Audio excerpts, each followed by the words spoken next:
On the back of the bottle, there is an 800 number that rings to my group. If you have any questions or anything like that, or want to talk to me about glue, or any of my other guys who answer the phones, we're more than happy. The other thing that we do is we test all of our competitive products out there, and if there's a question that I can't answer here, typically we'll go to the lab and we'll run testing to find out. As a matter of fact, I'm trying to think of his name, Proctor, what's his first name? He does a lot of furniture stuff for fine woodworking. Anyway, he asked me, he said when I did this presentation, he goes, well, I sand my wood before gluing it together, he said, and I haven't had any problems with that. And we've run some testing previously, and I said, well, when you sand it with 80 grit, which is what he does, you get a weaker bond because you're damaging fibers. And he said, yeah, but I go against the grain. And I'm like, well, we never tested that. So again, if you guys, we want to encourage questions. That helps us become better also. So this is not just me giving you stuff. Raise your hand. We'll get some questions. It'll be a little more interactive. But I've got slides in case no one has any questions. Okay, so first thing we're going to talk about is wood, right? So we do a lot of other adhesives. We glue plastics. We have construction adhesives. We have wood flooring adhesives. We have sealants and all of that. But today we're going to kind of concentrate on wood. Wood is kind of that original composite, right? It's easy to bond together. It's easy to shape. It's hard. It's permanent. And not only that, but one of the better things about it is just a gorgeous substrate to work with, right? But because it is a natural substrate, there are various properties that we need to look at, need to consider when we're designing our projects, okay? So one of the easier ones I like to go through, and we get a lot of questions on this, caller will call in and say, I want your strongest glue, right? So I'm interested in what you guys do, so I'm gonna ask you, well, what are you doing? Well, this particular gentleman, he was, well, I'm making model airplanes. And my statement to him was, balsa wood will break around 40 PSI. Most of my wood glues are going to break around 3,000 to 4,000 PSI. So my statement to him is, you really don't need my strongest wood glue, right? So when we look at it and just kind of change the way that we're going to look at glue today, we're going to look at it from the glue side instead of the wood side. And so when we talk about adhesion, right, and testing, we do testing mostly in shear, where we take a block of wood, glue it together, and then shear them. And then we measure the strength. We have substrate A, which we're gluing. Then we have the interface, or the adhesion to substrate A. Then we have the glue itself, has a certain strength. And then there's the adhesion to substrate B, and then substrate B. So all I have to do from the glue side is to be as strong as the weakest link in that chain, right? So I can use 10,000 PSI glue on steel and bond a piece of paper, and what it's going to break at. It's going to break at the strength of the paper, right? So again, we want to kind of keep it in perspective on what we're looking at. What is the glue going to do? What's your joint going to do? And what is the wood going to do to contribute to that total assembly is what we're looking at. Wood comes, when you first cut down a tree, wood can be up to about 200% moisture content in the log, right? It can make up about twice as much weight than the log itself. The issue that you run into is if you're using a water-based wood glue, there is a point where the glue will not dry, that the wood actually has enough moisture in it, it doesn't need any more. And so that percentage is 17% moisture content, okay? So if you're gluing wood, excuse me, if you're gluing wood that is going to be high in moisture content, above 17%, you'll have to switch over to a different type of glue. You'll have to go to either an epoxy, polyurethane, a CA glue, cyanoacrylate glue, but a different glue other than one that is water-based that has to dry to build strength, okay? And so what I will do is I will question you, though, if you call me and say, hey, I got a wood that's above 17% moisture content, my statement to you is, well, where are you going to use that wood, right? Because in most cases, it's going to start to dry out, but, from there, which is going to cause it to change in shape. And right, so that's going to be the next one, which is your dimensional changes in wood, right? So wood being an organic structure doesn't shrink and swell with temperature and mostly moisture in the same direction that the grain is, right? So when we look at the tree from the roots of the tree to the top of the tree, that's called the tangential direction. The wood doesn't move very much when you change moisture content. From the middle of the tree to the bark is called the radial dimension. And that will change by X. And when I say X, it's a variable that changes with the species of the wood and also with where that wood was grown. So if you had poplar wood grown down south versus poplar wood that's been grown up north, you will have a different expansion contraction with moisture on that. The other thing that you have then is the tangential direction, which is in the direction parallel to the grain, to the rings, I should say. And so in that case, it's usually 2x. And that's why when you look at a log that's laying on the side of the road or out in the sun, you're usually going to see them crack like this, right? And the reason they crack like that is because they're shrinking twice as much in this direction than they are in this direction, right? And so that's where a lot of the stress gets put on the wood. And so we have to kind of understand what that means and looking at the direction that those are going to hand it. So one of the things, and this usually is a big deal with tabletops. So normally when you have a tabletop, if I glue 2 pieces of wood, the 2 on the outside are 6% moisture content, the one in the middle is 10, or if I'm gluing 2 separate species together, I can run into the same issue. So what happens is eventually the wood will, what we call, equilibrate, right? And so once they equilibrate, they're all going to go down to 6%. That middle board, which was 10% initially, is now going to be shorter. And so if you had taken that tabletop and sanded it glass smooth, and in the sunlight you can see that surface just shine, and you're like, oh, that looks good. But then a month or 2 later, now I got a little step in the table, right? This is what occurs, okay? So we want to be cognizant to make sure that you don't run into issues. In a lot of cases, if you're doing miter joints or rails and stiles, if you have a mismatch on those corners when they dry, remember on a rail and stile, it's shrinking in this direction. This is shrinking in this direction, right? And you're going to get those joints to open up if you're not within 1%. And to guarantee that you're not going to be, 0.5% is what we see, right?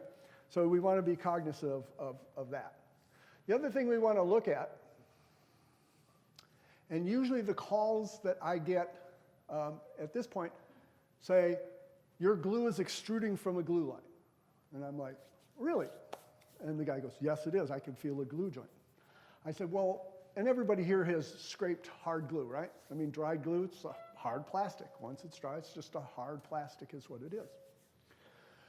And so I asked the guy, well, how much pressure do you have on the joint? And he's like, there's no pressure. It's just a joint. I can feel it. And I said, well, if you can get a hard piece of plastic to extrude from a glue joint without any pressure on it, you violated the laws of physics, and we're going to be filthy rich, right? But it's not, and that's not the case. So what happens is when you put water-based wood glue on a joint, the joint will swell around that glue line. The wood will expand, right? If I sand it before the wood has had a chance to dry out and shrink back down, the glue line will still be at the level where you sanded it, but my glue doesn't shrink and swell with moisture like wood does. And so what you end up happening is you've got a little dip and you can actually feel it. And your finger will feel 0.02 of an inch of a ridge, which most people don't. Now, the other thing that can happen, and this tends to be seasonal, is if you've got a piece of wood, let's say I've made this table on the coast in California, where the moisture content typically 10 to 12% along the coast, and then sell that table to Phoenix, Arizona. As that wood dries out, what will happen is the glue lines will now become proud of the surface.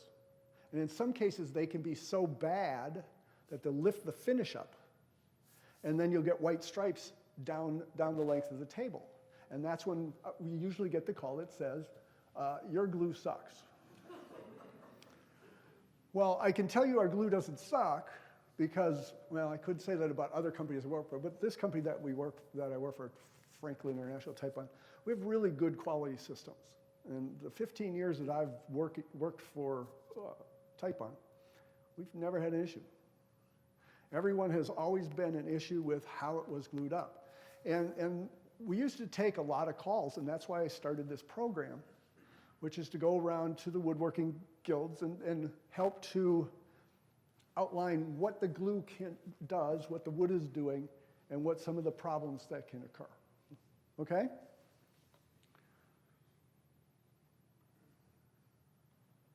So the other thing we want to talk about with wood is the stuff that's in wood, right? So this is going to be the pitch, the oils, the contaminants, the tannic acids, and all of that stuff, right? And so when a tree is growing in the woods, right, it's happy, the sun is shining, it's growing, it's happy, and then termites move into the neighborhood, right? The tree can't go, well, there goes the neighborhood, and kind of move out, right? So the trees have evolved to do what we call chemical warfare, right? They produce oils to plug the intestines of the termites so they cannot digest the cellulose. They produce tannic acids. They produce other things that can poison them, right? Some of the wood out there is poisonous, right? And we know especially some of the exotics out there will do that.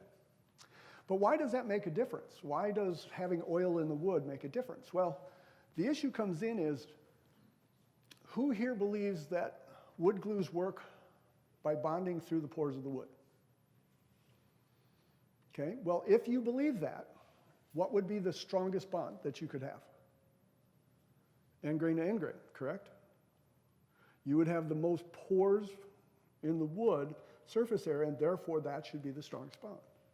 Well, it's not. And the reason it's not, and we did a test on this, and I'll kind of go through that, but the wood glues bond through cellulose, okay? And it has to do with those little oxygen-hydrogen bonds, those OH bonds. So oxygens, and sorry, I'm a chemist, so there's going to be a little bit of chemistry to this presentation. It'll be short and hopefully understandable. But the oxygens love electrons, right? So they're going to pull electrons towards them, right? And the hydrogens are like, you can have it, right? So what happens is you get a net negative charge on the oxygen and a net positive charge on the hydrogen, which means you have an atomic neodymium magnet, right? So in a sense, you could think about it as, let's take one little neodymium magnet and put it on my fridge, right? It can be hard to pull off depending on how close it gets to the fridge. But now, that cellulose is actually made of glucose molecules. Each of those little things is a glucose molecule that's polymerized together into long chains up to 800 to 10,000 units. So if we have 10,000 units and there's 3 hydroxyl groups for every one, so let's take just one molecule of cellulose. We have 30,000 neodymium magnets. So let's put 30,000 neodymium magnets on your refrigerator and try and pull it off all at the same time. What happens? We pull the refrigerator door off, right? And so this is how wood glues work and how we know that. So somebody came up with a question and said, listen, okay, I understand the chemistry, I understand the neodymium magnet, but what about the pores of the wood? Doesn't it contribute a little bit to there? And so we did a test. So one day, the developer of Type-On 2, he's retired, but he comes in because he got bored at home. And Chuck was walking down the hall. I said, Chuck, come here. And Chuck comes up to me and said, Chuck, can you make me Type-On 2 without the hydroxyl groups? And Chuck just kind of stared off into space, and they just kind of wandered off. And so I was like, Chuck, did you hear me? Well, anyway, so about a year and a half later, he comes in my office, and he puts a bottle on my desk. You know, it's been a year and a half. I go, "Hi, Chuck, how you doing?" He goes, I said, "What's that?" He goes, "Well, this is what you asked for." I'm like, "Well, what did I ask for?" So anyway, so he made me the Type On 2 without any hydroxyl groups. Now, the particle size of that product, basically they're just microscopic particles that float in water, and you can measure the size of those particles. The particle size on the Type On 2 without the hydroxyl group was actually smaller than the Type On 2 is. What that means is it should go deeper and penetrate more holes or pores of the wood than that. And so in that case, if it was similar, the strength shouldn't change or should get higher for if it was pore bonding, correct? Okay, so follow my hypothesis here. Well, what we found was when we took the wood and broke it without the hydroxyl groups, it broke at 800 psi. When we broke it with the hydroxyl groups, it was 4,000 psi. So we know that the hydrogen bond, that the pore bonding itself is at least maximum 20%. But the issue with Type On 2 is Type On 2 has a chemical added to it that actually reacts and forms a water-resistant bond. And that chemical reaction reacts with hydroxyl groups also. And so we think probably around 5 to 10% is what the combination of maybe bonding through the pores of the wood is giving you.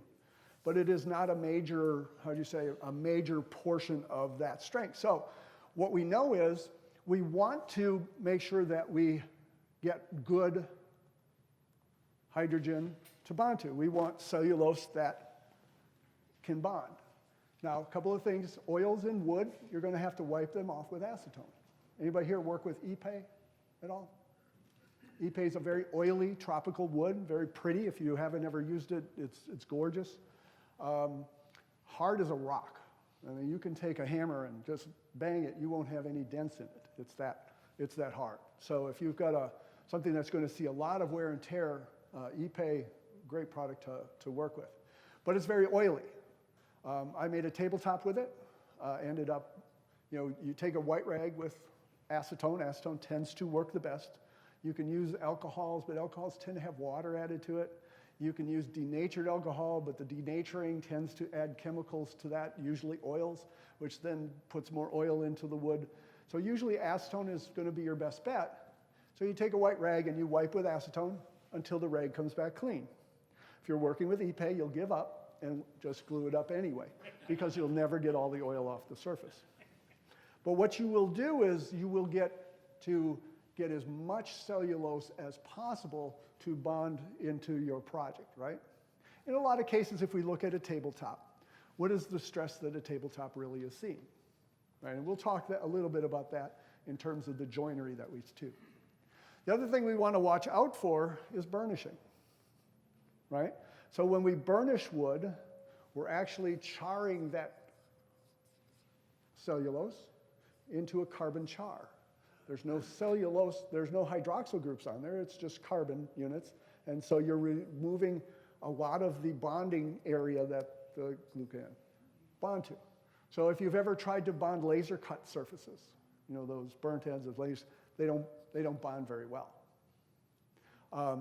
And so we want to remove that by sanding or planing that off. If you've got a glaze, like this will get like a glazy look to it, almost a shiny look on the surface. That shininess is just a single layer of burnt wood on there.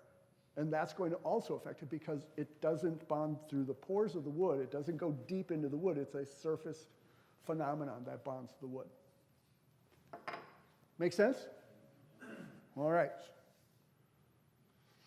So let's talk a little bit about edge gluing and face gluing, right? Edge gluing, face gluing, lots of cellulose to bond to, very little pores, correct? So that's why those bonds tend to be very, very strong. And in a lot of cases, you don't need to have anything to strengthen the bond because those bonds will break the wood, correct? So what we need to do is make sure that the pieces are joining together, right? So when we clamp, clamping is designed to hold the pieces into the position they need to be in when the glue dries, correct?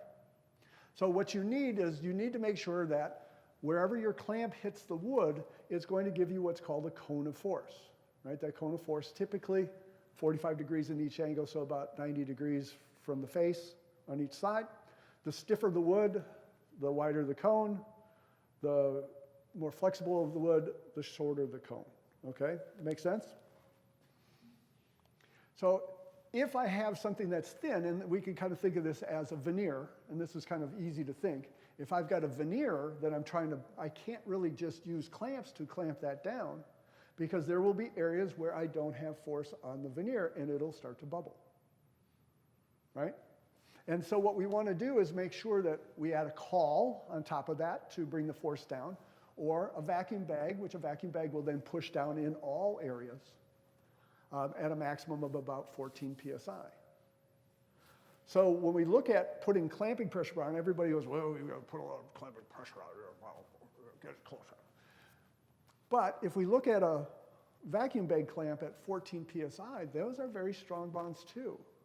So what is the pressure that you need to put on the clamps for them to bond better?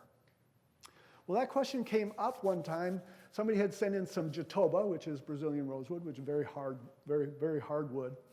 And we have a recommended pressure on our website, and we still have it. And it says 100 psi for softwoods, 150 psi clamping pressure, you know, the face, 154 medium density maple, and then for the hardwoods, about 200. So the guy calls me and says, you know, I'm doing everything correct. I'm wiping with acetone. I'm using your clamping pressure. He was an engineer, so I mean, he was very precise about the clamping pressure he was using. And he said, I'm getting failures. So we asked for him to send us some samples because we couldn't figure it out. And he sent them in. We don't always get a lot of people sending us stuff in, but when they do, it's very important because we're answering the questions that they have. And what we found, so what we did was we took pieces of wood that we clamped together, and on one we just took a 5-pound weight and we just put it on top of the samples for clamping pressure. 5-pound weight, it worked out to be 0.6 psi. Then we used our recommended clamping pressures, 100, 150 to 200, on the different, and we used 3 different species, poplar, maple, and the jatoba. And then we went all the way up to 1,000 psi because there was a paper put out in 1998, PhD, and his statement was that you could go all the way up to 1,000 psi without losing any strength. And so we ran it. What we found was in every single case, the 5-pound weight gave us the strongest bond. That differed, though, with the softness of the wood. So the poplar, we lost only about 10% of strength going from the 5-pound to the 1,000 psi. Maple, we lost about 20 to 25, and on the jatoba, we lost 50 to 100%. In some cases, we took it out of the carver press where you have to go way up on pressure on there. And they just fell apart out of the carver press. And so we've kind of changed our clamping pressure recommendations. And if you've tried to read the bottle on these, you'll know after I get done why we don't put it on the bottle. We want to use the least amount of clamping pressure necessary to get your pieces into the position you want them to be in when the glue gets to enough strength to hold the pieces in position, right? Eye chart already, right? So what that really means is that you need to use pressure to get it into the position you want to, right? But you don't want any more than that, okay?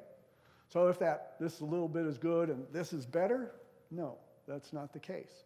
As a matter of fact, if you don't need any pressure, don't put any on. And as an example, you guys have a bottle of the Quick and Thick. I want you to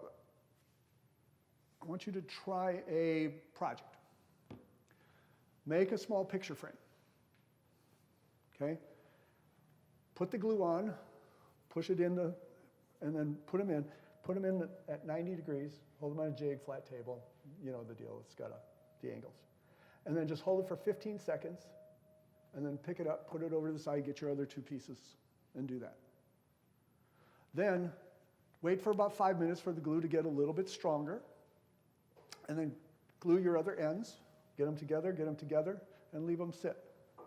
Overnight, you can take that and throw it across the room, it'll just bounce. No clamping is necessary for picture frames. A lot of people, when I do these presentations, go, yeah. I mean, you guys are doing it, right? But what I will tell you is, I have just given you a sample of glue to try. Do it. I think you will be amazed. I've had a lot of people come up to me, because I do this presentation on a number of occasions, because there's so much in this presentation that they asked me to come out and do it again.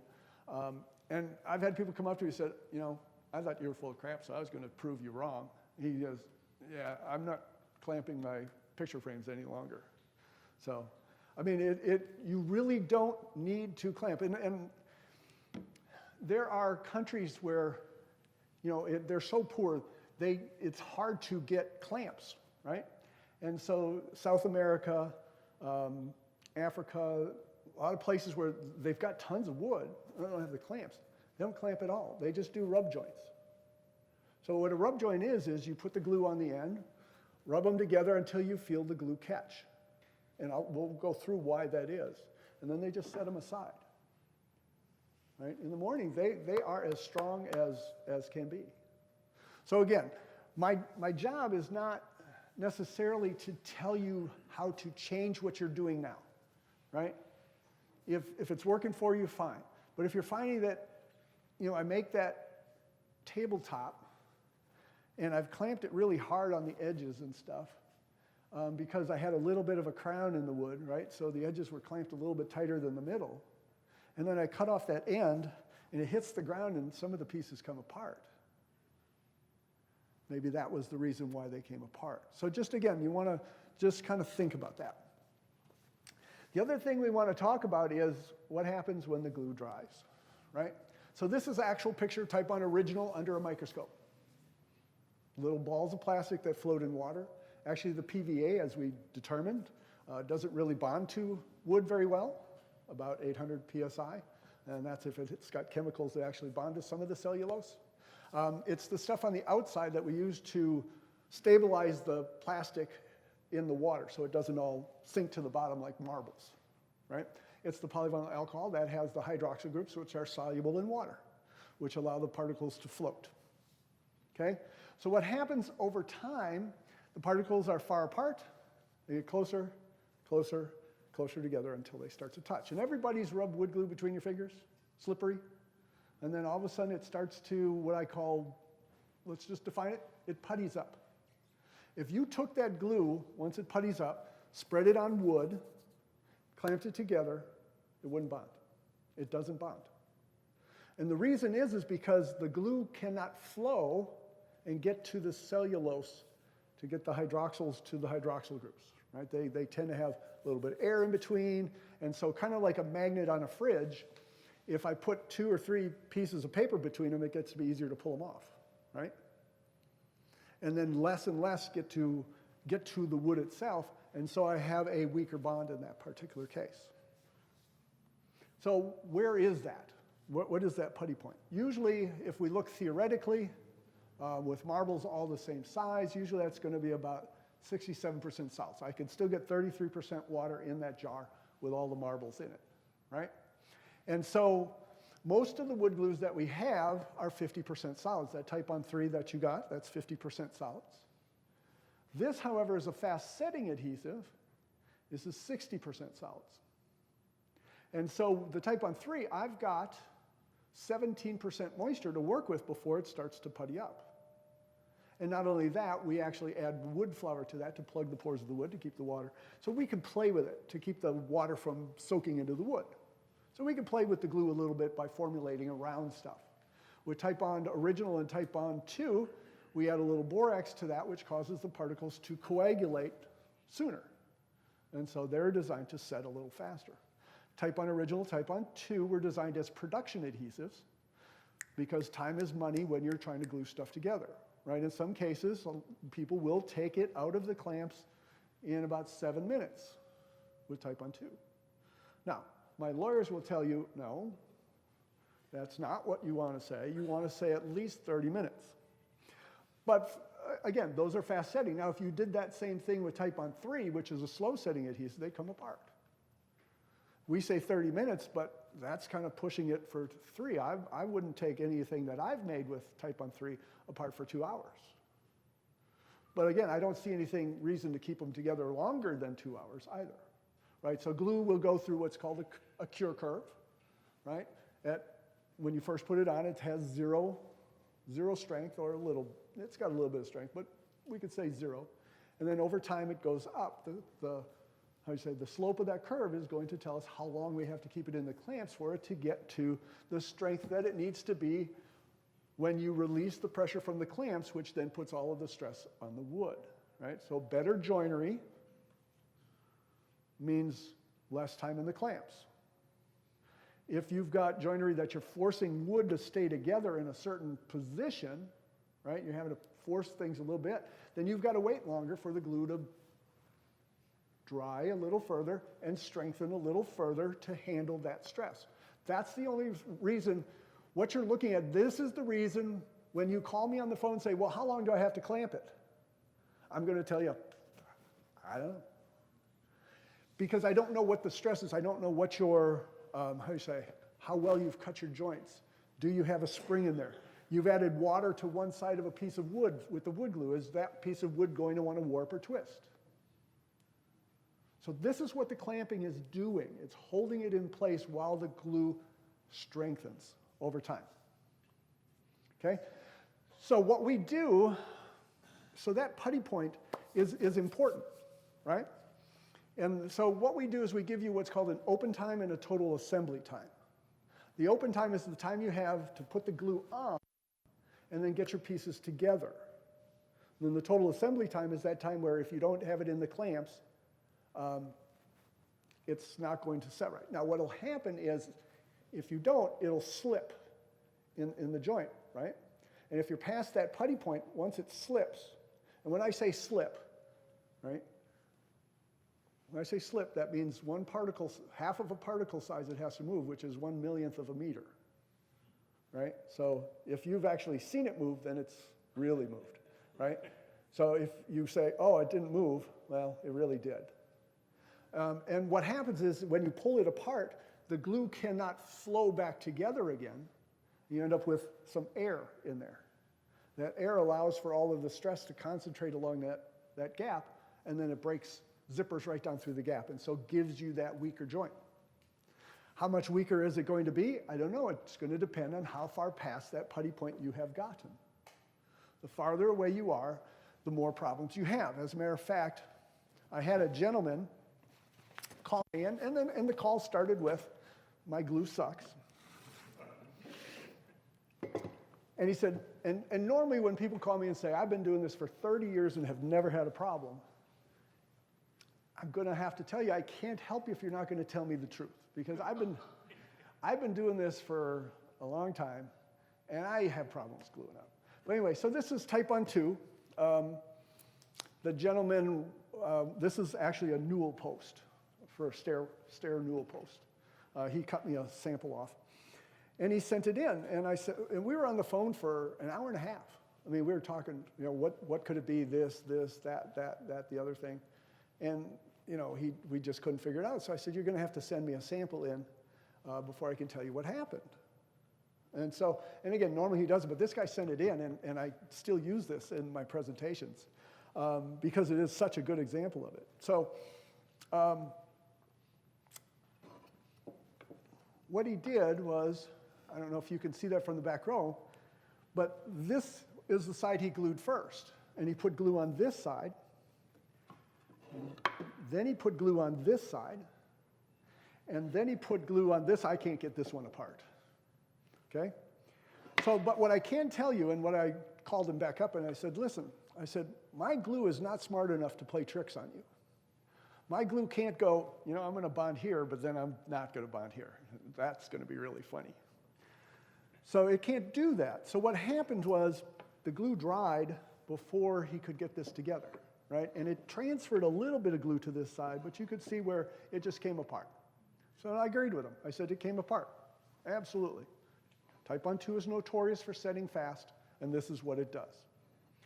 On this one, you can see there's wood fibers in here that actually, there was some strength to it because he broke some wood fibers in it. But again, he was so close to that line. This is the last one that he put glue on, and the glue was still fresh, and that one bonded, tremendously well. So normally if you call me and you have a problem with bonding, the first thing I'm going to tell you to do, to take a piece of scrap pieces of the wood from the project that you actually have, right? So everybody's got cutoffs. So you have the wood from your project. You have the exact wood. But what I want you to do is put glue on a small piece and clamp it together right away so that I know you haven't extended past the working time of the glue. If you clamp that overnight and break it with a hammer and you get wood failure, it's not the glue. It's not the glue. Because again, my glue cannot play tricks on me. The other thing, and this one was a little bit funny too. So this gentleman called, same thing. He said, I used your glue and I lightly tapped it with a hammer. Here's his light hammer tap. That's his light hammer tap marks. And he said it came apart. And it did. And he used dominoes in there. But what we found was the only place he put glue on it was the dominoes.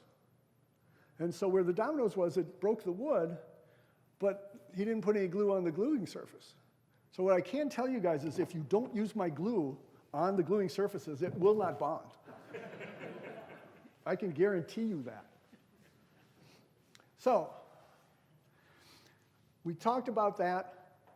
The next thing is one-sided gluer or two-sided gluer? Who here is a one-sided gluer? Two-sided gluer? It depends. You guys are all correct. There are advantages and disadvantages to each one, right? So being a single-sided gluer like this gentleman here, right? The glue can tend to dry really quick, right? And you're not assured that you're going to get the glue to wet out the other side. Unlike a two-sided gluer, he's going to make sure it's going to wet the other side once you get it together. But the problem as a two-sided gluer is you're forming two glue lines, right?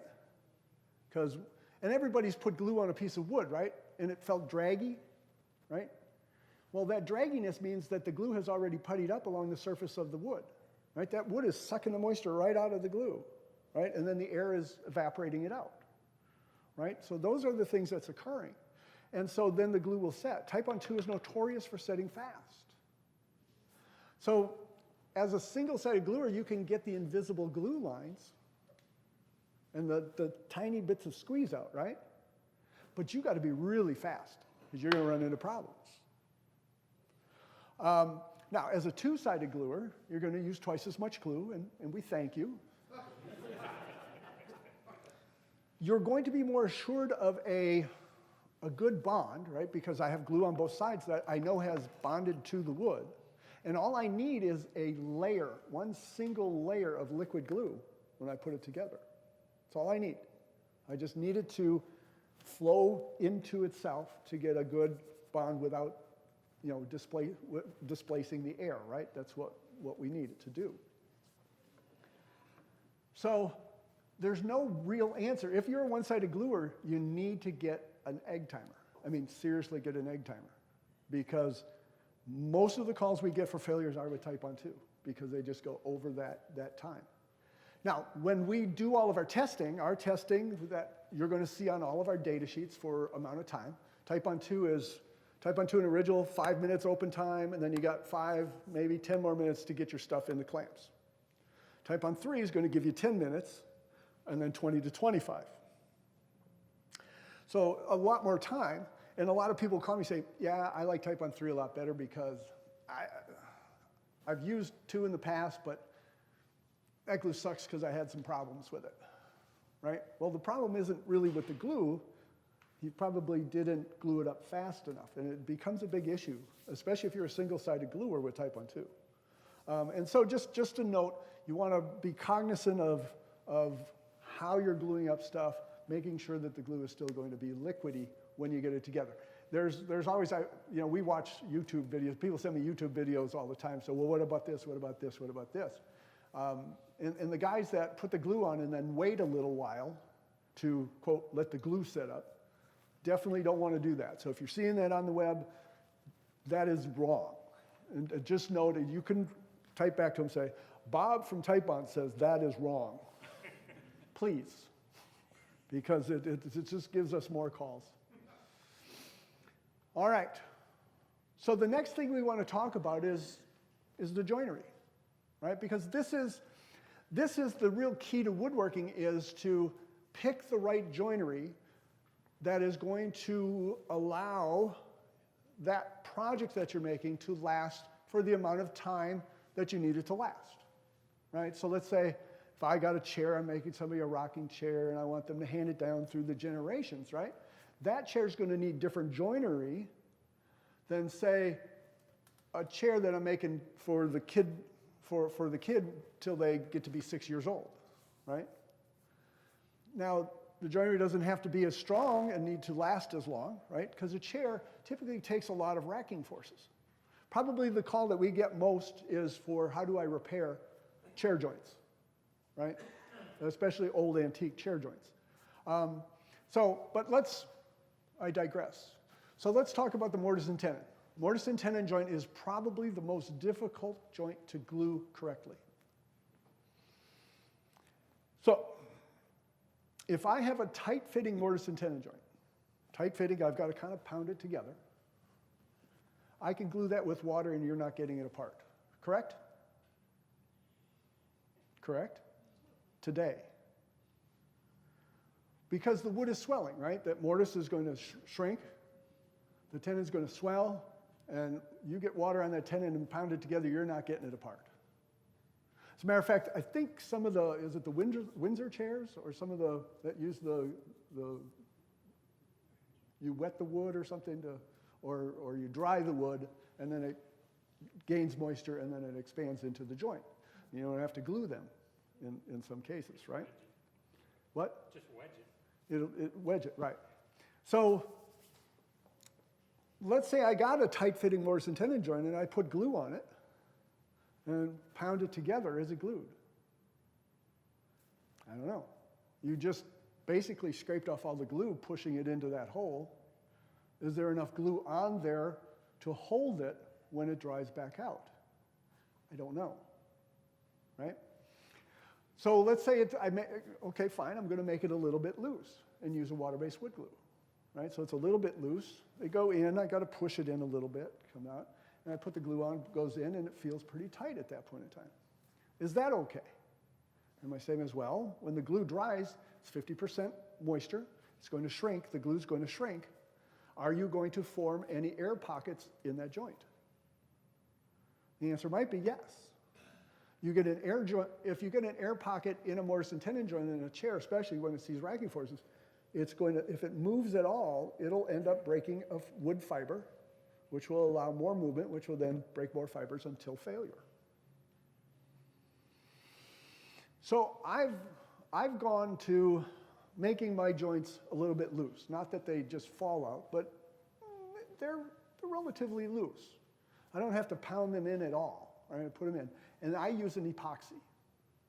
Now, we don't make an epoxy, so I'm telling you to go to somebody else to buy an epoxy.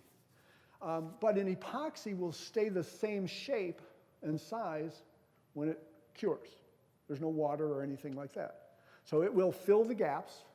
If you make sure you get all the air displaced, there will be no air displacement. That joint will not move, right? And so in that case, that may be a better way of doing it. I did that on my rocking chairs that I make. I typically will use, especially for the mortise and tenon joints. But you got to use a thicker glue, and don't ask me why, because if you put a bunch of epoxy in there and it's too, low in viscosity, they'll all start running out of the joints. And then you got all that cleanup to do. Again, don't ask me why I know that. So then let's move on to the dovetail. Dovetail joint. Mechanically locking joint, correct? Especially if you've got your pins and tails in the right direction. Again, don't ask me why. I have seen pictures of people taking those joints, putting type on 2 on every pin and tail, and then putting it together. And I know that Type 1-2 has dried on the first part of what he started gluing well before he got that together. Now, is that bad? Well, what is the dovetail for, right? I mean, for the most part, you're pulling the drawer out. If it sticks, that's where you got most of the locking force of the joint, right? It's a self-locking joint. All of that force is mechanical against the joint. That joint's not coming apart, pulling it in that direction. So really, the glue is only there to hold it when your kids put too many socks in the drawer and start shoving them down in. Keep the sides from popping out, correct? How much force does it need to hold? Most cases, I will not put glue on all of them. I'll just put a drop of glue on each of the pins and pop it together. Is that enough to hold it together? I've never had one come apart. Now, it's a lot easier if you've misglued something and need to get it apart to have just a few drops than it to be fully glued. So again, we want to just kind of get an idea. What is the joint doing? What is the glue doing? And is that proper for what we want? Right? So let's say we take a cabinet. We're making a cabinet. Do I need mortise and tenon joinery, dovetails for kitchen cabinets? And really the answer to that is no in most cases, because kitchen cabinets will last how long? Usually about 15 to 30 years before somebody comes in and says, those are so out of date, let's get rid of them. Tell me I'm wrong. You can't. Because as soon as the house gets sold, that's probably the first thing that somebody comes in and says, oh, oak is sold last year, right? And then it's painted or they're taken out and new cabinets put in. So again, your joinery needs to be developed with the longevity of the project in mind, right? Do you really need to spend all those hours doing mortise and tenon joints and the dovetail joints for something that's going to last 15 years? Again, that's up to you guys. That's the fun of woodworking, right? That's the fun of putting that together. But the other part of that is, yeah, I've got dovetails in there, and I want people to, when they open the drawer, oh, that's really nice. But my wife would never be able to determine that was a nice joint. So just a thought. Okay, so the other thing that we want to talk about is biscuits, dowels, and dominoes. If I am doing a side-to-side, face-to-face, do they add strength to the joint? They do not. As a matter of fact, they weaken the joint. And when I say weaken, what do you have to do when you put a domino or a biscuit in? You have to cut wood away, right? Usually a third of the wood is cut away in most cases. And then if that joint is then flexed, where does it break? Does it break on the glue line? Or does it break where the edges of the dominoes pop up through the wood? Pops up through the wood. Same with the dowels. Okay? So they don't add any strength to the joint. Actually, they weaken it. But what they do is, for alignment purposes, they allow you to line their pieces up and get them together so much faster that I recommend them, because then the glue doesn't dry. Right? So I can get them together. I don't have to fuss with cauls and all of that other stuff, trying to line up the edges as much, right? If I've got dowels placed strategically along that wood piece, right? It's going to come together with much less fuss, and I could get it in the clamps and let it dry. So they are good. Now, do you need them every 4 inches? Now, the question is okay, am I going edge grain to end grain, right? In that case, yes, absolutely. They are critical, they are important, because they increase the amount of cellulose face grain to face grain that you're going to have, right? And most of the joinery out there, that's the reason you're doing it, right? Is to increase the amount of side grain to side grain on any of the joints that you cut. Think about that, right? And the more side grain to side grain that you have in those joints, the stronger that joint is going to be. And so that's why we do the joinery. And I just wanted to kind of point out, let's get that slide back up. Yeah.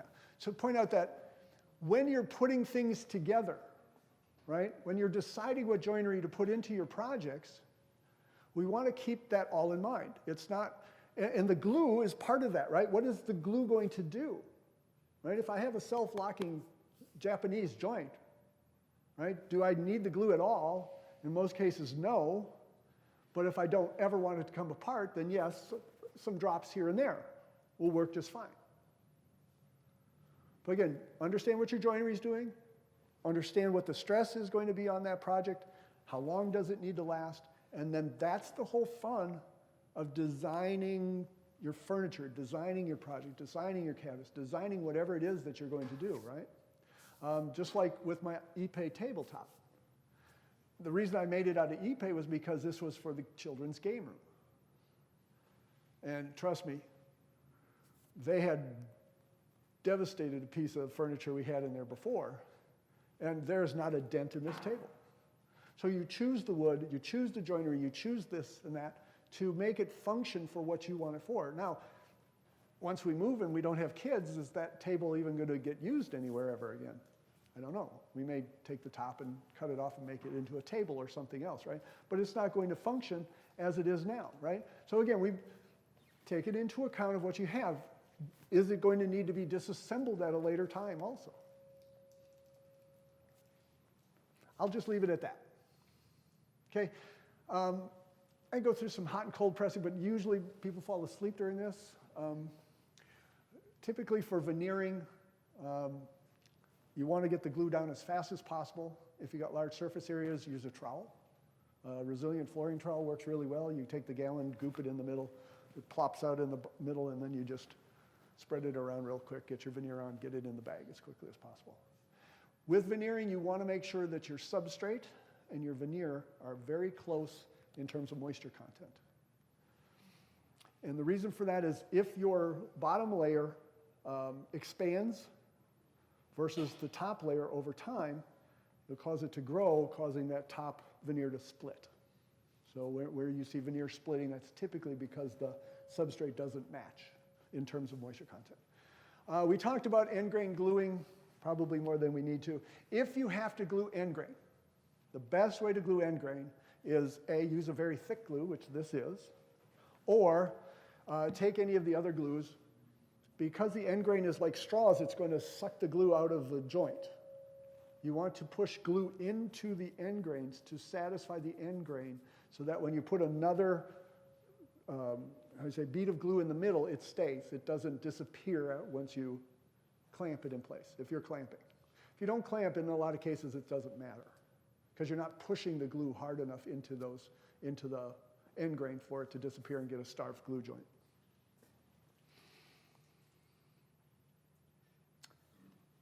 Next thing we want to talk about is freezing. You don't really want to freeze your glue. Type-on Original 2 and 3 are designed to take a freeze-thaw cycle or so. But the particles, when you freeze them, we saw the little particles floating in water. When the water freezes, it crystallizes. And those crystals, water likes itself to form ice. And it discludes the stuff that's in it. And so it'll kind of push the particles together. Note that this is glue we're talking about, and those particles are designed to stick together. And so when you do the first freeze, if it thaws out, usually you can get a stick and mix it. Basically, you're physically breaking the particles apart is what you're doing. You'll see some gels in there where the particles have started to hold together. If it freezes, thaws, and then freezes again, it's going to start pushing, that ice is going to start pushing them even tighter together. And eventually, they're not going to come apart. This, if it freezes once because their particles are so close because it's 60% solids, it pretty much toast after it freezes once. So keep it indoors. Now, the other thing is shelf life. How long does the glue last on a shelf? I will tell you that I do not know. But my lawyer tells me to put 2 years on most of our bottles, because we can't control how it's stored once it leaves our warehouse. And so usually most of the wood glues will have 2-year official shelf life, but if they're a non-reactive glue, which means they are not water resistant like this one, usually they'll remain usable for about 10 years if you store them indoors. If you take Type on 2 and Type on 3, which are water-resistant adhesives, usually get about 4 or 5 years indoors. If you keep it in a hot garage, you may get the 2 years out of it. If you want to keep a large bottle, like if you buy gallons or so, for a longer period of time, refrigerate them. The 2 and the 3, if you refrigerate, they'll remain usable for up to 10 years. So you need a glue fridge for your garage. Just saying. Now everybody's got a bottle, so you can read the manufacture date from our lot number on the bottom. So it's on the bottom here. That A stands for Made in America. We make all of our glues in Columbus, Ohio.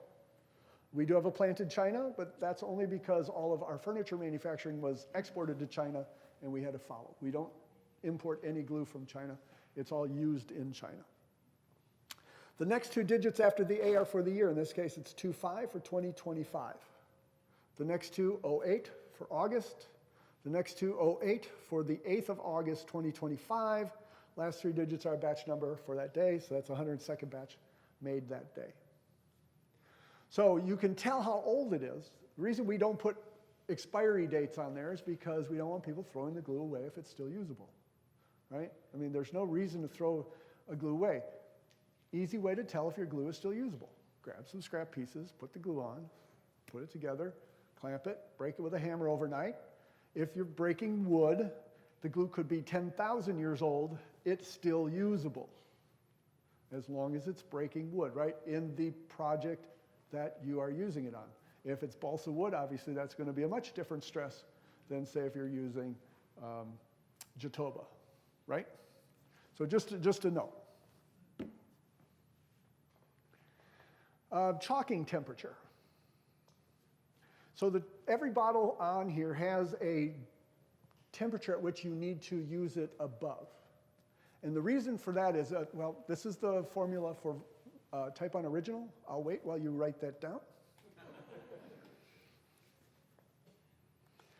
So basically, the glue starts off with a lot of water, then it coalesces into a film. That film, you can kind of see where the little particles are. They have actually melted together to form a sheet of plastic, and that's the strong film. That's what you want. That's what you're looking for when the glue dries. If the temperature is below that, what you'll end up with is that the glue will stay chalked. In other words, they'll stay as little particles that don't melt together, and in some cases, they will get very dusty, right? And the dust is actually those little microplastics that have not melted together. Now, if you got it to the point where it has chalked on you, to get it to glue together again without scraping it off and adding new glue, you'd have to get it up to 250 degrees. We do add chemicals to that to get it to melt together at a lower temperature. So, again, not a good thing. If you have an unheated shop that you really need to get stuff glued up, just go to Goodwill, buy some heated blankets, the electric blankets, wrap your wood in the heated blankets, put the glue on. The glue's going to quickly get to the temperature of the wood at that point in time, and then just drape the blankets over the top until the glue dries. All right, we talked about sunken glue joints. We talked about clamping time, assembly times. We've talked about clamping pressure, joint preparations. So again, what you want to do, this is the whole idea, is to make sure you got good cellulose to cellulose contact that can sit as closely as possible, right? Because once the glue shrinks, it's going to leave you with a gap. So the closer they can be, the less gap that you'll find, the less air that will then penetrate into there. In a lot of cases, as it dries and it shrinks, it'll suck it in if you're close enough on the edges, okay? The best surface for gluing is a hand plane surface, or 220 to 320 grit. And again, we're testing this right now on the grit size and the direction that you sand it in. So I'll have that, but I don't have that today. And then you don't want to use 80 grit because we've tested 80 grit at least with the grain. It damages the grain. And so what you end up doing is you're gluing two damaged fibers. Now, if you go to break those, they break really nice. I mean, you get a lot of wood failure. It looks like you've done a wonderful job on that joint. But like it, you know, if I had a little sliver of wood that stick out and I go to pull on it, it just dives right into the wood.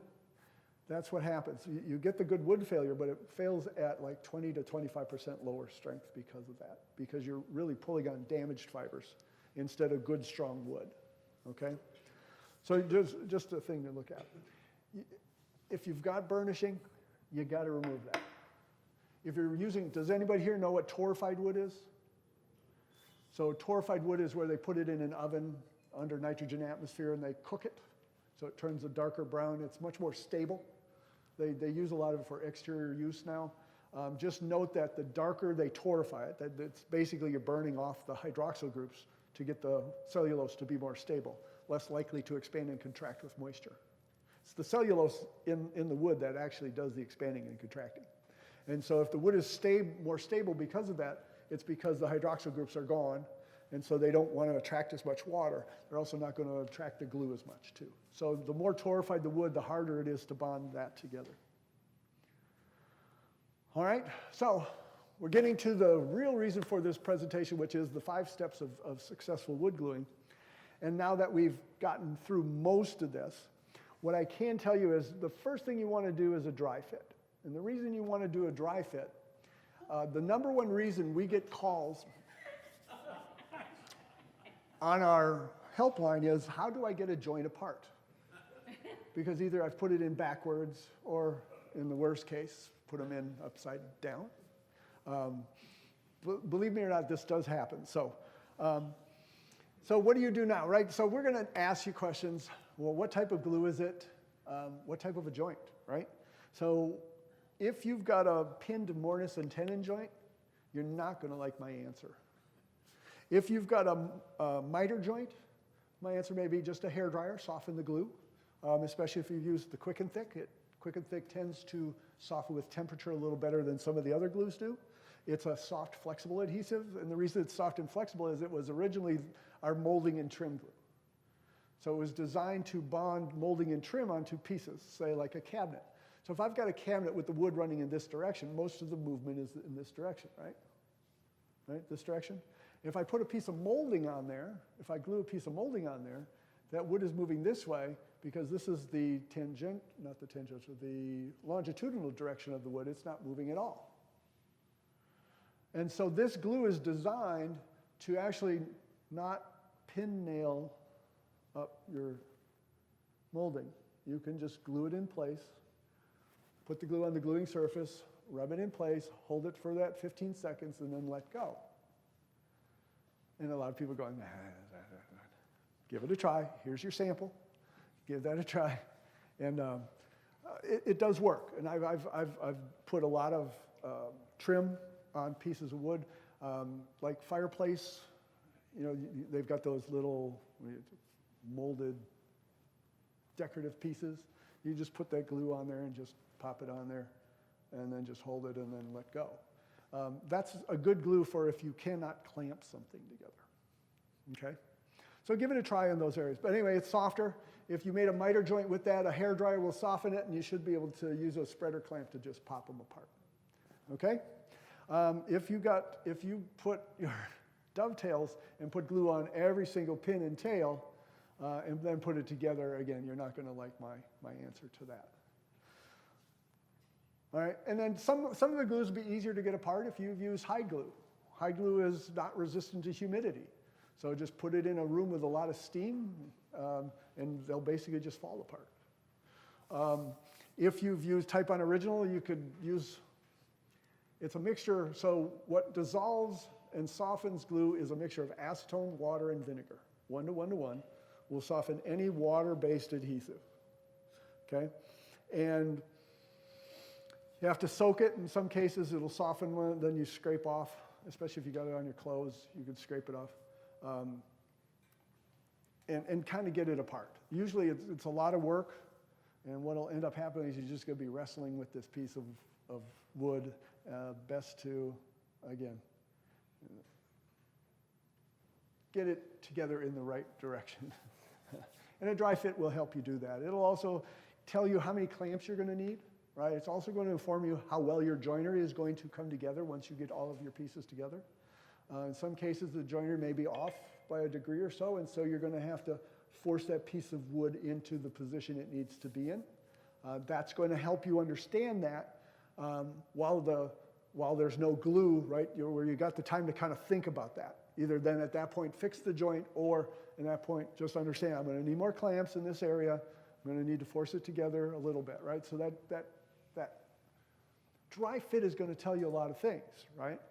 Also, when you put it together, then look at it. I've got to get the squeeze out, right? I got to get the squeeze out of this thing, right?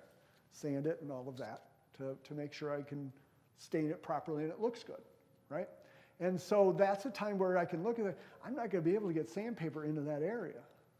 So in that case, you can take masking tape, use a high-quality masking tape, because pressure-sensitive, sticky masking tape glue is really hard to get off also.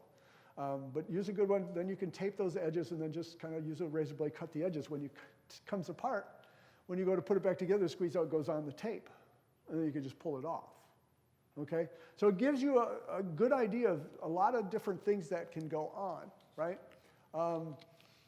You can look at, is one of my pipes going to be contacting the glue, right? If there's any metal that touches water-based glue, it forms a dark black dye, right? It forms iron acetate from the vinyl acetate group. It's the same reaction that occurs when you take steel wool and vinegar to make a black dye. It's that same process, and it dyes very deeply into the wood, and so that you've got a lot of, how do you say, sanding. Question? Yeah. Pink. Okay. You said I'm dyeing wood right now at home to have a kind of a stripe effect by gluing several faces together with thin veneer, black with iron acetate. You mentioned earlier that vinegar will make the glue not work or clean it up. So acetone water vinegar will soften the glue. Once it evaporates back out, it'll harden back up again.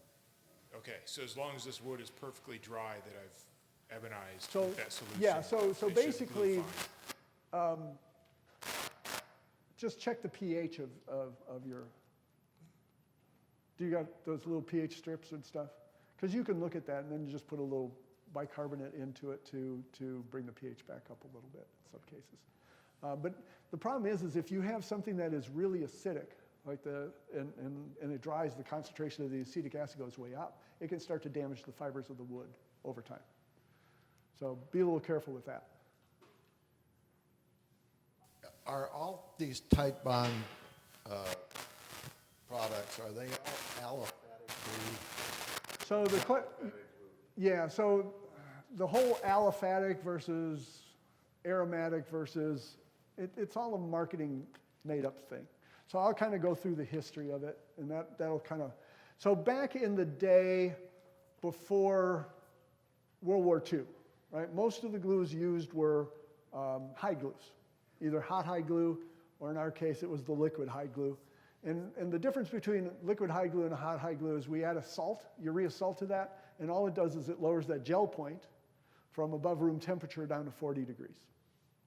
So we use the same 151 gram strength hide glue, that hot hide glue that everybody else uses. We just add a salt to lower the gel point. If you used our liquid hide glue under 40 degrees, you'd have to warm it up just like a hot hide glue, and it would react just like a hot hide glue. It would gel once it gets above that 40. Once it gets below that 40 degrees, it'll gel just like hot hide glue does. That's the only difference that it does. But back when hide glue was king, right?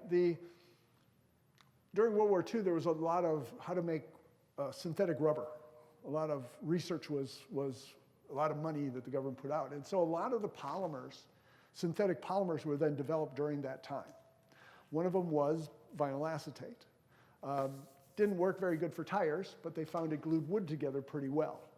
And so the problem, though, is when you took it to the factories, right? All of the furniture guys, I mean, time is money, right? You use hot hide glue, you put it together, it kind of gels and then you can move your stuff on, right? Get it out of the clamps, move it on. Get it out of the clamps, move it on. Well, the white glues that first came out at that point in time were kind of like Elmer's school glue. And if you've ever used Elmer's school glue, it just stays wet a long time, doesn't have a lot of water resistance, and it just, you got to clamp it for a very, very long time. And the furniture guys hated it, right? So they're like, get out of my shop. To get around that, they added a phenolic resin to that. That phenolic resin is a dark brown. You put a small amount in the glue, it turns it yellow. That's where the yellow glue came from. The phenolic resin allowed it to get better water resistance. The more you put in, the more water resistant it became. But then the shelf life went down, right? So if you got to the point where you put enough in to get water resistant, you had probably a 2-hour shelf life before the glue would coagulate. So, but I mean, remember, these guys were mixing glues, right? Hot hide glues, you had to mix them. So they all had mixing equipment. They were all fine mostly with that. And they were used to it going bad after a certain period of time, right? Hide glue, in a lot of cases, you couldn't keep it overnight because it would get rancid, right? And so then they'd be making new glue up every day. So the glue companies were fine with that. The problem was, so Titebond, we developed a process to make glue that reacted, it was Titebond original is actually what it was. We add borax to the white glue and it causes the glue to coagulate once it gets to a certain dryness in the joint. Worked just like hot hide glue. I mean, just like hot hide glue. And it was stable forever. I mean, a bottle of Titebond original you can have around for 10 years, it's still usable. The problem was that borax didn't add any color to it. It was white glue. We tried to go into the factories to sell it, and they kicked us out. They wouldn't even let us try the glue. So we added a yellow dye to it to make it look like phenolic resin was in it, and we took over the industry. So to get around all of that, to try and get the glue in, we called it an aliphatic glue, right? Still polyvinyl acetate. So basically aliphatic and aromatic, that's the two chemicals out there. Aromatic glues has the benzene ring to it, again, chemistry stuff. And the other one is just straight chain with oxygens added to it, right? It has to do with polarity issues, right? And so that became the big issue. And so, oh yeah, it's aliphatic, that means it's better, right, than white glue. And so it's just a marketing thing. Most of the glues now all contain the stuff that will work at room temperature, whether it's white, colored. As a matter of fact, you can add up to 5% dye and change our wood glue into any color. So instead of adding a veneer sometimes in a joint to make a nice black little line, you can actually add black dye to the wood glue and put a lot of wood glue in there, make the double, triple glue the joint, and when it comes together, has a nice black glue line. Looks like you got a veneer in there. So there's a lot of things that you can do with the glue lines to make it look however you want it to look like. Does that answer the question? Just to kind of recap that, you've got Titebond white out there right now. Titebond white glue. Is that the same as your Titebond original without the dye? Without the dye. Now the issue that you look at though is you really want a little bit of dye added to the glue, because Titebond white glue can leave like a whitish looking line. By adding that small amount of yellow dye to it, it really matches a lot of the lighter colored woods more, right? But then that's why we have our Titebond 2 dark, which has a dark dye added to Titebond 2 to make it look like walnut, right? So you can look at, the different glues that we have and the different colors that we have of them. The darker one here is Titebond 3. Titebond 3 is a little bit darker when it dries, whereas Titebond 2 is kind of intermediate between that and Titebond original. So you can pick the color of the glue that we have, but my statement to you is, just add any dye you want. You can pick one that we already have, but you can add anything you want to add to yours. Make them red, make them purple, make them green. It's okay. It's not going to hurt it, up to 5%. You can add up to 5% water to any of our glues too without affecting the strength. And so if it's a little thick, you can put a little more water in and reduce the viscosity down up to about 5%. If you do that to so type on 3, we'll usually get calls and somebody, they'll buy a new bottle of type on 3. Oh, you changed your formula. I'm like, no, we don't change formulas, we change names. If we change the formula, it will be called something else. We are, our goal is to be the most trusted adhesion supplier in the world. And we really take that to heart. And so if you buy type on original, that's the same formula from 1952 when it was first developed. We don't change formulas. We'll call it something else if we do. And so anything that you want to do to the glue, I mean, the type on 3, when you first make it, is a little runny. I mean, I don't know if you've ever bought a bottle of type on 3, put it on, it just runs all over the place. But you wait a year or so, it starts to thicken over time, because it'll gel within 4 to 5 years interior, right? It'll get so thick you won't be able to get it out of the bottle. So these people who have used it for a while like the thicker version of it, and then when they buy a new bottle, they feel that we've changed the formula. We don't change the formula in anything. Other questions? What's triple gluing? Triple gluing. So triple gluing is to put the glue on, let it dry to a little bit, and then put more glue on. That makes that glue line thicker and thicker and thicker and thicker. The more you wait, you put it together. So you've got about 17 hours to put more glue on before it starts to lose strength. So you can make the glue lines as thick as you want in a lot of cases. You just put more glue on, wait, put more glue on, wait, put more glue on, wait, and then put it together. I mean, you get glue lines up to about this thick. And they can look pretty cool. I mean, how you use it. I've seen people do that on their, anybody do segmented turning here? Use different colored glues for their segmented turning, because instead of putting veneers in each of the little slots, you can put thicker colored glue in there, and it does the same thing. So, all right. So the next step is to prepare the glue, right? You want to look at what's the correct glue. If you've done your dry fit, you're going to have an idea how long it's going to take you to put all your stuff together. Type on original 2, again, 5 minutes, maybe 5 more minutes to get it all clamped up. Type on 3, I use that because I'm a slow gluer. I don't want to stress when I glue, so I use type on 3. It's a little more forgiving than the type on 2. If I want it to last longer, I put glue on both sides. If I want that thinner glue line, though, I have to do the single glue. Make sure the glue's in good condition. So this is more important for type on 2 and 3. If you smell it, it smells like vinegar. That means it's starting to go bad. Right? The vinyl acetate groups hydrolyze off, giving you acetic acid, and then it ends up gelling over time. Otherwise, most of the glues, rule of thumb is if it's coming out of the bottle, you're probably okay. If it's not coming out of the bottle, probably not good to force it out. I mean, can you add more water and stuff? Yes. Do you want to add more water to do it? No. What I will tell you is, I guarantee you that bottle of glue is a lot cheaper than all of that wood that you bought and the time you put into planing it down and putting it in and getting your joinery correct, right? So just understand. You can then test it on a scrap if you want to, and at that point, mask your pipes.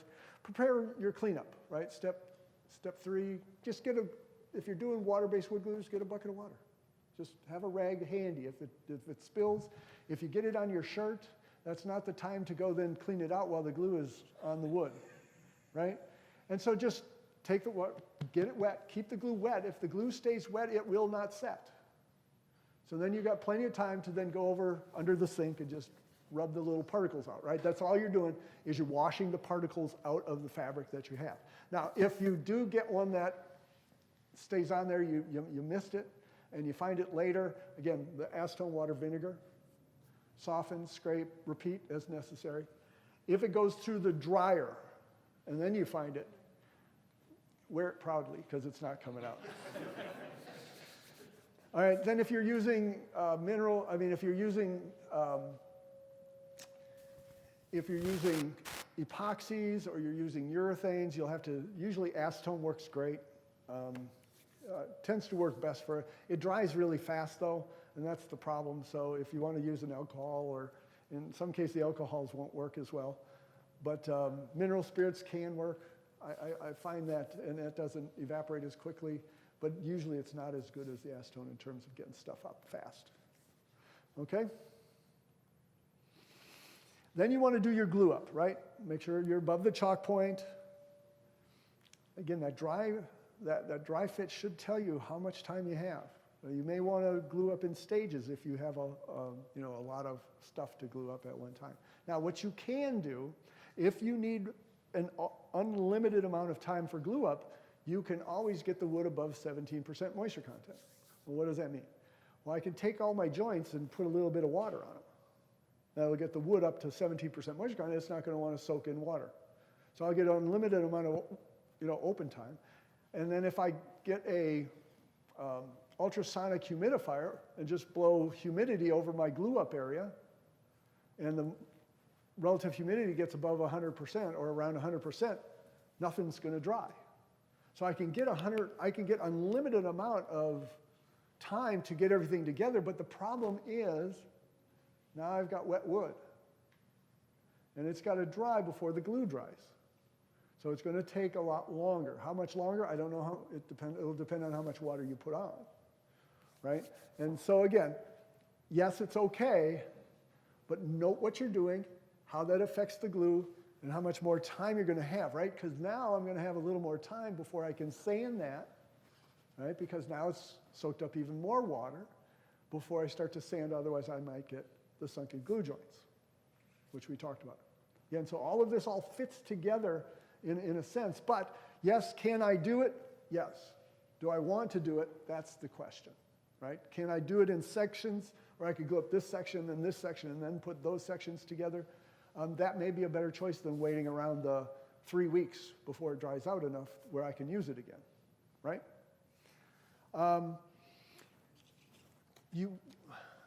The best way to remove squeeze out. So we still recommend waiting 20 minutes when the glue putties up, right? It's still rubbery, but putties up. You can then take this. This is a scraper on this side, by the way, and it's flared so you can actually get into the corners, unlike our competitive product out there. And this is plastic. It won't hurt the wood. You just kind of use that to scrape it up, wipe it off, scrape some more, wipe it up. If you find that it's kind of spreading some of the glue around, it's okay. If the glue has gotten to its putty point, it's just rolling on the surface. Remember, it's not going to wet stuff out. It tends to sand up very easily at that point in time, okay?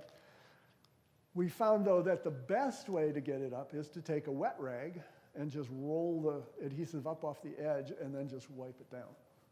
And a lot of people say, well, that's going to spread glue into the pores. As long as you're wiping a majority of the glue up and then use a wet rag to spread it, it seems to stain just fine, is what we have found. So that's actually a little bit better than all you're having to do is kind of sand off that raised grain. But you do have to wait for it to dry a little bit before you start to sand it. Oily woods, you want to wipe them with acetone before gluing. Again, get to good cellulose. That's the key. The key is finding good cellulose to bond to. And then it's drying, and this can be the toughest part. So people have asked me, so how long do I have to wait for to minimize any issues with the sunken glue joints? And when you call me on the phone, I'm going to assume your lawyer is sitting next to you, and you're taping this conversation. So I am going to say 3 weeks. And at that point, you're going to tell me I'm full of baloney, and I'm going to say, all right, without your lawyer, this is how it goes. So if you wait 24 hours, usually it's a 50-50 shot. If you wait 3 days, you're getting rid of probably about 70% of the issue. If you can wait a week, about 90 to 95. So it's that other 5% that my lawyer worries about with your lawyer. So we're going to tell you different things on the phone based upon that. If you say, no, really, what would you wait? And then I'll tell you what I would. Again, we're not always going to be sure of what you're doing. So when you call people on the phone, I mean, everybody who takes your phone calls 8 o'clock till 5 o'clock Eastern Standard Time, we've all gone through woodworking training. Our company sends me to Mark Adams School of Woodworking for free every year. So I've got my master's degree. I'm working on my fellowship right now and should be finished with it this year.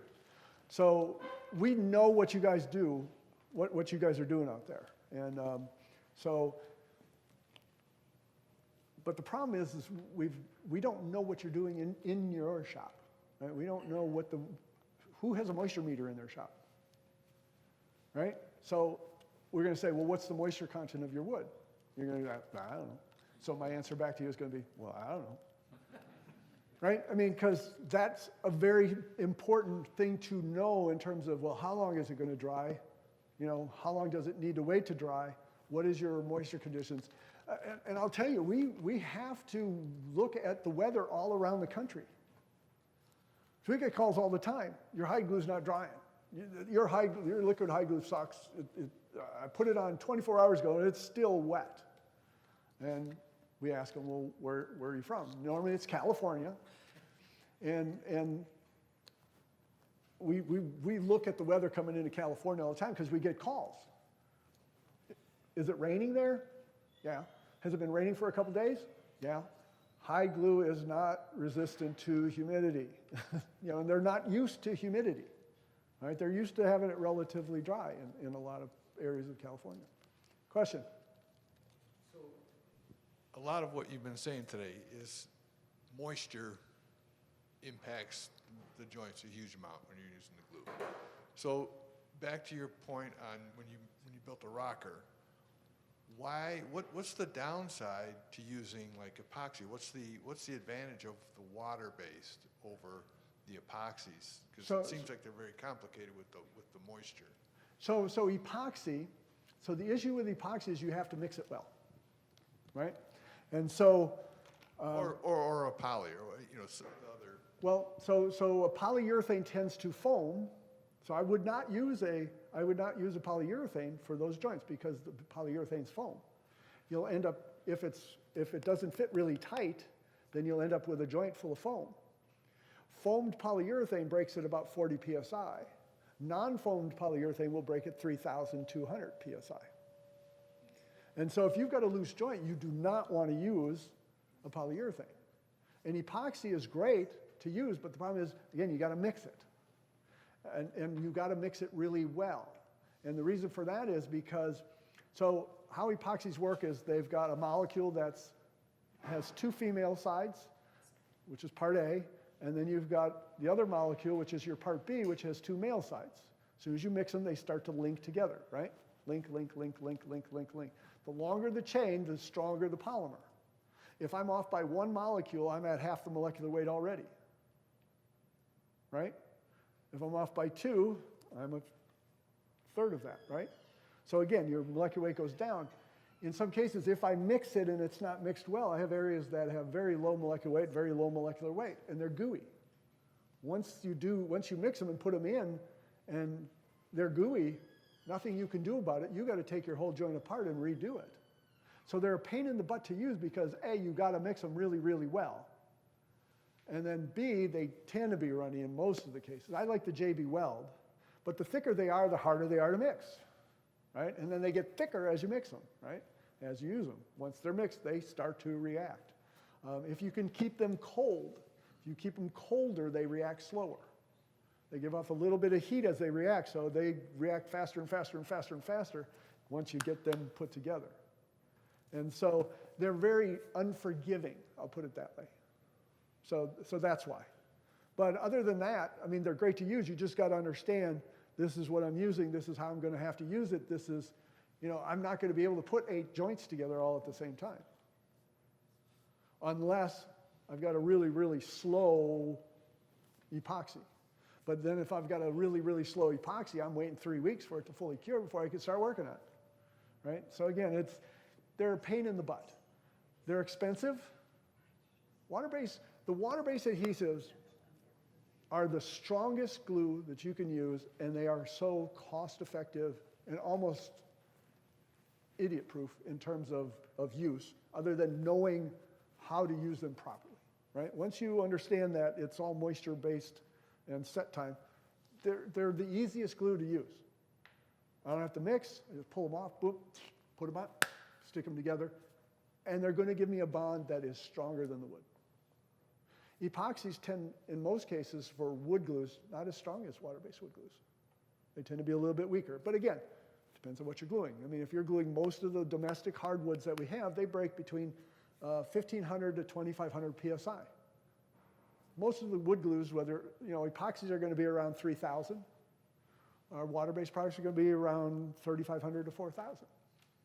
Again, for the most part, domestic species, not a big deal. Once you start getting into the higher density woods, in some cases, the higher density woods, when it breaks on the glue line. But that's because the wood is stronger than the glue. And that's okay. Still very strong. If you glue up a joint and you don't get it right and the glue is setting, let's say it's 35, 40 minutes from the time that you put the glue on the joint and it's not working out, it sounds like you can't just apply new glue onto that partially cured glue. Actually, you can. What you can, you Okay. break them apart, put a little bit of glue. Again, what you're looking at is you just need one layer of flowable glue between them and then put it together. Your glue lines are going to be really thick, though, at that point in time, right? Because I got the two glue lines and I'm putting an extra glue line in there. So they look horrible, but actually they're about 15 to 25% stronger in that particular case. But you're not getting that glue onto the cellulose. You got a barrier of dried glue. But the glue is still to the point where it is still a little flowable, so it can meld together. That new layer of glue can still flow into the glue, so it's actually bonding to the glue. Okay. If you wait 17 hours, then you start to lose that strength because that glue is so hard now that when you try to press that new glue in, it leaves air bubbles in there because it can't flow. Whereas that new glue is still rubbery and able to kind of move and allow the air bubbles to kind of work their way out. All right? So the next step is nothing. So questions? Otherwise, thank you guys for coming. I know it was a lot of stuff. Hopefully you guys learned something. Thank you.